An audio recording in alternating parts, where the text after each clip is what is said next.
वो किसी तरह दोबारा उठने की कोशिश कर रहा था, लेकिन मैंने अपने हाथ में एक बेहद खतरनाक काली ऊर्जा का गोला बनाते हुए कहा, अब इसे खत्म करने का वक्त आ गया है, इस वार को चखो। मैंने अपनी पंच तत्वों का विलय वाली परम चुंबकीय संहारक रोशनी को सीधे उसकी छाती पर दाग दिया। एक जोरदार धमाका हुआ और उस मॉन्स्टर का वजूद हमेशा के लिए मिट गया। तभी मेरे सामने सिस्टम की स्क्रीन चमकी और आवाज आई, बधाई हो होस्ट, आपने 5वें स्तर के म्यूटेंट ज़ॉम्बी लॉर्ड को मार गिराया है। आपको मिलते हैं 1 करोड़ सर्वाइवल पॉइंट्स और 5वें स्तर का वाटर क्रिस्टल कोर। मैं आसमान में उड़ता हुआ अपनी इस जीत को महसूस कर रहा था। तभी वो कमांडर लड़की हांफते हुए और मुंह से बहते खून को पोंछते हुए मेरे पास आई। वो हैरान होकर कहने लगी कि वो तो 5वें स्तर का लॉर्ड था, तुमने उसे इतनी आसानी से कुचल दिया। मैंने पीछे मुड़कर उसे थोड़ा डांटते हुए कहा, तो फिर तुम वहां अपनी जान देने क्यों कूद गई थी? वो शर्माते हुए और अपनी आंखें झुकाते हुए धीरे से बोली कि मुझे तुम्हारी फिक्र हो रही थी। मैंने उसकी इस नादानी पर मुस्कुराते हुए अपनी हीलिंग दवा निकाली और उससे कहा, अपना मुंह खोलो। मैंने वो जादुई दवा उसे पिला दी। वो हैरान होकर पूछने लगी कि ये कीमती दवा मेरे लिए?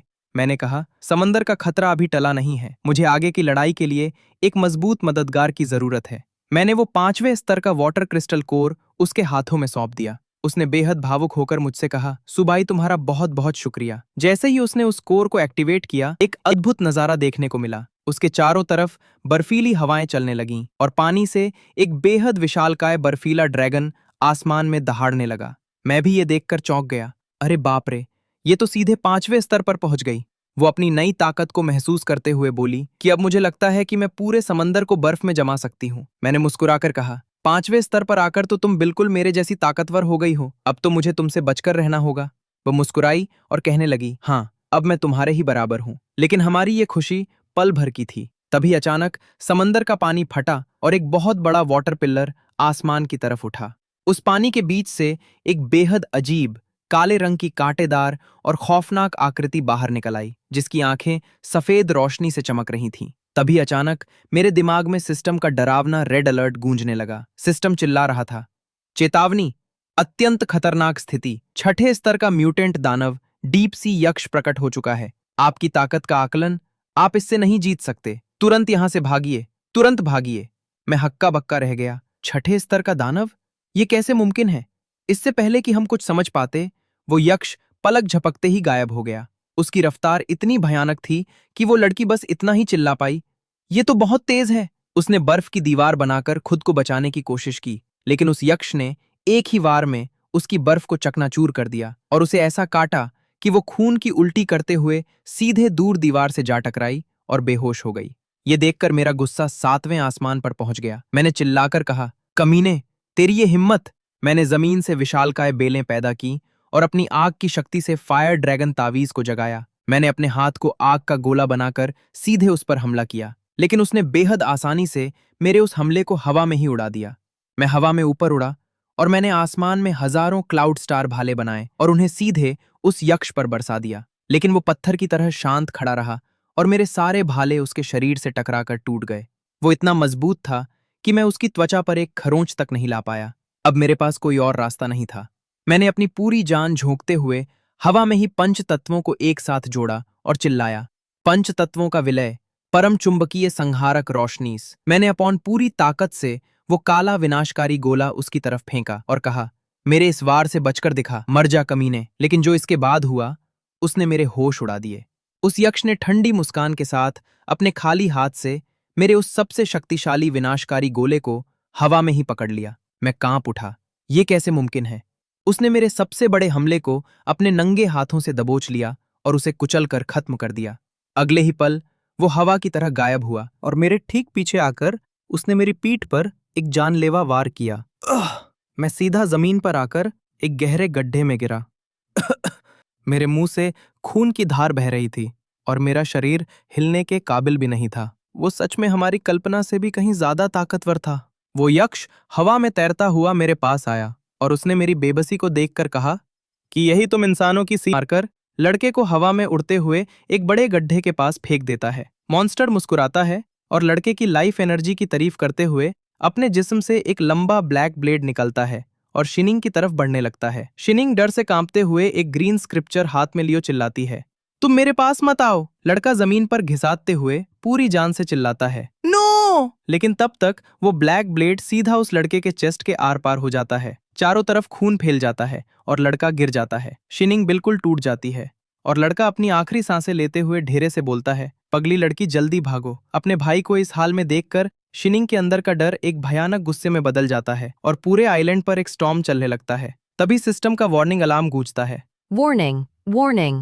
Target's emotions have collapsed, forcing a breakthrough of the gene lock. Shining हवा में उठने लगती है। उसकी आंखें ब्राइट वाइट ग्लो करने लगती हैं और बाल हवा में उड़ने लगते हैं। वो गुस्से में चिल्लाती है, तुमने उसे चोट पहुंचाई, तुम्हें मरना होगा। मॉन्स्टर के चेहरे पर अब पसीना और मौत का डर साफ दिखता है। अगले ही पल शिनिंग एकदम काम होकर खड़ी हो जाती है, पर उस मॉन्स्टर की स्किन अचानक फटने लगती है और वो दर्द से चीखने लगता है। शिनिंग अपनी एक उंगली हवा में उठाती है, जहां एक व्हाइट लाइन बनती है और एक जोरदार धमाका होता है। मॉन्स्टर जमीन पर गिरता है, पर वो हार नहीं मानता। वो अपना रूप बदलकर मेरमन बन जाता है और आकाश में उड़ने लगता है। शिनिंग गुस्से से आकाश की तरफ देखती है, अपने हाथ की फिस्ट को बंद करती है और चिल्लाती है, मार जाओ। और एक ऐसा भयानक रेड क्रिस्टल लाइक एक्सप्लोजन होता है जो पूरे आइलैंड को हिला देता है। मॉन्स्टर खत्म हो जाता है और हवा में सिर्फ एक डार्क रेड क्रिस्टल बचा रह जाता है। इस तबाही के बाद वहां ब्लैक टैक्टिकल ड्रेस में लड़की आती है और देखती है कि शिनिंग जमीन पर बेहोश पड़ी है। तभी वहां फ्यूचरिस्टिक ब्लू आइड रोबोट्स आते हैं और उन दोनों को स्ट्रेचर्स पर लिटाकर एक मिलिट्री आर्मर्ड ट्रक के अंदर ले जाते हैं। सीन बदलता है और दोनों को एक हाई टेक मेडिकल लैब में बेड्स पर लिटा दिया जाता है, जहां लड़के के चेस्ट पर बैंडेज थे और शिनिंग को ऑक्सीजन मास्क लगा था। लड़का धीरे से अपनी ब्लू आंखें खोलता है तो सिस्टम का नोटिफिकेशन आता है, Survival points plus 10 million for surviving a sixth order entity. तभी लैब में एक रेड ड्रेस वाली छोटी एआई होलोग्राम लड़की अपीयर होती है और बताती है कि मिस शिनिंग का जीन चेन कोलैप्स हो गया है और उन्हें लॉन्ग टर्म रेस्ट की जरूरत है। लड़का गुस्से में बेड पर हाथ मारता है, पर जब उसे पता चलता है कि शिनिंग ने अकेले उस छठे स्टेज के मॉन्स्टर को मार दिया तो वो शॉक हो जाता है। एआई बताती है कि उसमें एक रूल एट्रीब्यूट था जो डेटाबेस से बाहर है। हीरो धीरे से बोलता है कि बस वो जिंदा रहनी चाहिए। तभी वो टैक्टिकल ड्रेस वाली लड़की सामने आती है और उसे वही मॉन्स्टर का ब्लैक क्रिस्टल देती है। लड़का सोचता है कि अगर वो इसे एब्जॉर्ब कर ले तो वो भी लेवल 6 पर पहुंच सकता है। वो उस लड़की से पूछता है कि क्या उसे ये नहीं चाहिए, तो वो एक प्लेफुल स्माइल के साथ मना कर देती है कि अगर मैं तुमसे ज्यादा स्ट्रांग हो गई तो तुम मुझसे डरने लगोगे। लेकिन अचानक पूरी लैब में एक लाउड रेड सायरन बजने लगता है। एआई होलोग्राम लड़की मॉनिटर्स पर रेड स्पॉट्स दिखाते हुए चिल्लाती है, Alert, alert, highest level. Atmosphere के बाहर एक abnormal high energy reaction detect हुआ है. Energy level, unmeasurable. मैं स्क्रीन पर दिखता है कि आकाश में एक बहुत बड़ा टोर्नेडो बन रहा है। एआई गर्ल बताती है कि ये एक रूल लेवल स्ट्राइक है और इम्पैक्ट होने में सिर्फ 10 मिनट का वक्त बाकी है। लड़का सीरियस हो जाता है और सोचता है कि क्या इसके पीछे कोई मास्टरमाइंड है। वो बिना वक्त गावे जमीन पर बैठ जाता है और उस ब्लैक क्रिस्टल को एब्जॉर्ब करने लगता है। उसके चारों तरफ पर्पल ऑरा निकलता है और सिस्टम का मैसेज आता है, enter sixth stage, ultimate function unlocked, mythological wheel.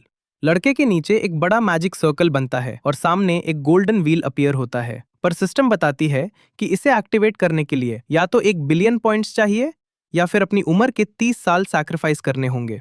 लड़का उन दोनों लड़कियों को मेडिकल कैप्सूल्स में देखता है और एआई से उनका ध्यान रखने को कहता है। वो व्हील के रेड सेक्शन पर टच करता है और चिल्लाती आवाज में कहता है, लकी ड्रॉ स्टार्ट करो, 30 साल की life span sacrifice. Sacrifice successful हो जाता है और उसे एक टेम्पररी गॉड ग्रेड कार्ड मिलता है, फतियान शियांगदी।